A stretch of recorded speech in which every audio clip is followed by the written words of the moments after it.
కానీ భారతీయ జనతా పార్టీ వేరు. సైద్ధాంతికంగా మావోయిస్టులను అంతం చేయడం వాళ్ళ లక్ష్యం. మిలిటరీ రీత్యా కూడా ఈరోజు 20 ఏళ్ల కింద పరిస్థితులు లేవు. ప్రపంచంలో యుద్ధ టెక్నాలజీ మారిపోయింది.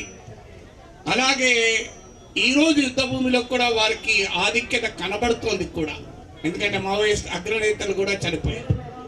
ఇలాంటి పరిస్థితుల్లో చర్చలకు రాజ్యం అంగీకరిస్తుందా? మనం ఇలాంటి అనేక మీటింగ్లు పెట్టినా అంగీకరిస్తుందా? అందులో మావోయిస్టులు దెబ్బతింటున్న సమయంలో చర్చల ప్రస్తావన ఇంకా అంగీకరిస్తారా అని అడుగుతున్నారు. దీనికి ప్రశ్న పరిష్కారం ఏంటి అంటే, సమాజం యావత్తును ప్రజల్ని ఈ చర్చలు ఎందుకు జరగాలి అని కన్విన్స్ చేయాలి. మనం ఎన్ని నినాదాలు ఇచ్చినా చర్చలు జరగాలని ప్రభుత్వాలు మారవు. ప్రభుత్వాలు ఎప్పుడైనా మారేది ప్రజా చైతన్యం వల్ల మాత్రమే.